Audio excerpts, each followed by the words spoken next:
안녕하세요. 5월 26일 목요일 마이드라에 오신 여러분들을 환영하고 축복합니다.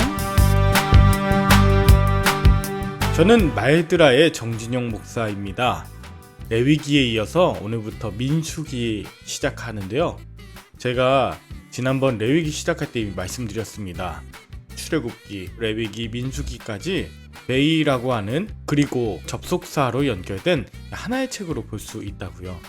출애굽기부터 신명기까지 세 부분으로 좀 나누면 출애굽기 1장부터 18장까지 출애굽에 대한 이야기, 또 출애굽기 19장부터 민수기 10장 10절까지가 시내산에서의 1년간 하나님과의 언약을 체결하고 율법을 배우고 하나님의 임재를 상징하는 성막을 건설한 후에 민수기 10장 11절부터 신명기 34장까지 광야의 여정이 나옵니다.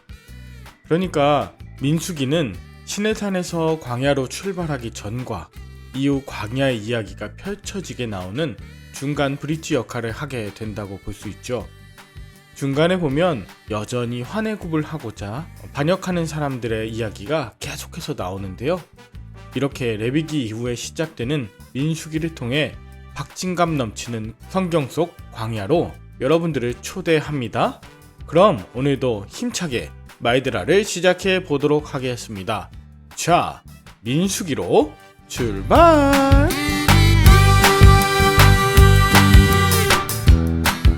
오늘은 민수기 첫날이기 때문에 약간의 부연 설명이 필요할 것 같습니다. 먼저 히브리 성경으로 민수기 제목을 베 미드바르라고 하는데, 베는 뭐뭐 안에서, 미드바르는 광야인데, 이 미드바르는 광야이기도 하지만 미는 뭐뭐와 함께, 드바르, 이건 따바르, 말씀이라는 뜻을 갖고 있습니다. 그래서 말씀과 함께라는 뜻도 갖고 있는 것이죠. 즉 민수기의 히브리적 뜻은 광야에서, 부제로는 말씀과 함께라는 것을 갖고 있어요. 그런데 왜 한자로는 민수기, 즉 백성들의 수를 헤아리는 기록일까요? 제가 이전에 말씀드렸지만 히브리어가 사어가 되던 주전 3세기 이집트 알렉산드리아에서 히브리어 성경을 헬라어로 번역한 70인역 성경, 이때 책 제목이 정해지면서 아리테모이, 즉 숫자들이라는 제목이 만들어졌고, 우리 한글 성경도 이 70인역 성경을 따라 민수기라고 이름한 것입니다. 저는 개인적으로 백성들의 수를 헤아리는 기록, 이것보다 오히려 광야에서 말씀과 함께라는 베 미드바르가 더 와닿는 제목이 아닌가 싶어요. 어쨌든 출애굽기 19장 이후 이스라엘 백성들은 시내산에서 1년간 하나님과 언약을 체결하고 율법을 배우고 성막을 세우며 또 한 달간 율법의 세부 항목을 특별히 받았었죠. 그리고 드디어 민수기에서 광야로 떠날 준비를 하는데 첫 번째 했던 것이 바로 인구조사입니다. 인구조사는 오늘 나오는 민수기 1장과 26장에 걸쳐 두 번 나오게 되는데요. 1장과 26장의 인구조사에는 약간의 차이가 있습니다. 1장에 나오는 인구조사는 출애굽 1세대의 인구조사이고 26장은 출애굽 2세대의 인구조사입니다. 숫자도 약간씩 다르고 특히 시므온 지파의 숫자의 차이가 있는데 이것의 차이는 제가 내일 자세하게 말씀드리도록 하겠습니다. 자, 그럼 오늘 본문 1장을 보면 인구조사는 지파별로 20세 이상 싸울 수 있는 남자를 계수했습니다. 이것은 병사들의 숫자를 확인해서 본격적으로 광야에서 이스라엘을 대적하는 자들과 싸우기 위한 준비였는데요. 인구조사의 결과를 보면 유다 지파가 74,600명으로 가장 많은 자손의 축복을 받았고, 그 다음은 단 지파가 62,700명으로 많았습니다. 레위 지파는 싸움에 나갈 계수에 들지 않았고 그 모든 성막과 기구를 운반하고 또 봉사하는 일을 감당하게 됩니다. 요셉은 에브라임과 므낫세 두 지파로 나뉘어져서 실제적으로 장자가 받는 두 몫을 받게 되었습니다. 결과적으로 이스라엘 자손들은 60만 명 이상의 싸울 수 있는 남자들로 구성되었다. 하나님께서 출애굽을 시키시고 또 언약을 체결한 자들이 이렇게 많았다는 것을 알려주는 것과 동시에 싸움에 나갈 이스라엘 진영 배치와도 관련이 있습니다.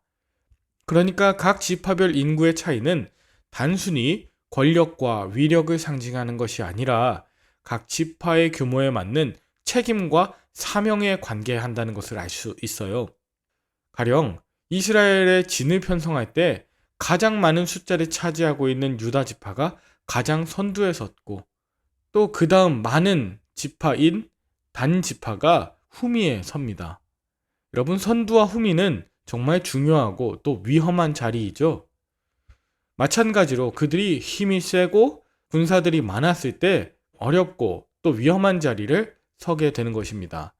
요셉은 장자의 축복으로 두 지파의 몫을 받았지만 그만큼 형제들을 먹여 살리는 사명을 받았다는 것을 의미합니다. 세상에서는 축복을 많이 받은 사람이 떵떵거리며 살지만 하나님 나라 백성들은 복을 많이 받은 사람이, 또 힘이 가장 센 사람이 가장 위험하고 어려운 일을 가장 많이 섬기는 것이다. 이것이 거룩의 위계 질서입니다. 여러분, 이후에 여호수아가 가나안 땅 분배할 때도 가장 나중에 분배받고, 또 갈렙은 골리앗과 같은 아낙 자손이 살고 있는 헤브론, 가장 힘들고 어려운 대적을 자신이 맡겠다는 거룩의 모범을 보입니다. 그의 나이 85세인데도 말입니다. 이렇게 거룩함에 본을 보이며 사는 것, 그것이 진정한 하나님 나라의 백성의 모습이죠. 그런 의미에서는 내가 남보다 많이 갖고 있다는 것, 축복이 아니라 사명입니다. 여러분은 오늘 본문을 통해 무엇을 느끼셨나요?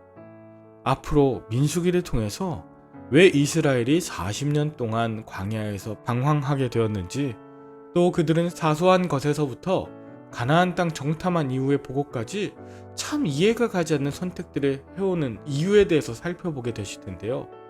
민수기 시작하면서 광야에서 하나님의 말씀과 함께 나의 현주소를 깨닫고 나의 가진 것과 갖지 못한 것을 제대로 파악한 이후에 마침내 모든 것이 하나님의 은혜라는 것을 고백하며 말씀의 여정을 끝까지 완주하시는 저와 여러분들의 말들아 되시길 바랍니다. 민수기 36장까지 약 한 달간 광야에서 말씀과 함께하는 말들아 통해 여러분의 인생이 하나님의 축복의 길로 인도함 받길 간절히 기도합니다. 함께 기도할까요?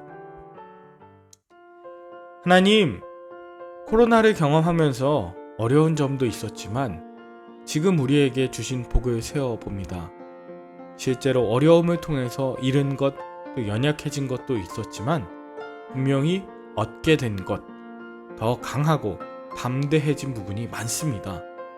일상으로 돌아가는 것을 꿈꾸며 기도했던 대로 이루어 주심에 감사드리고, 앞으로 이 험난한 광야에서 말씀과 함께 승리하도록 허리끈과 신발끈을 조이게 하여 주시옵소서.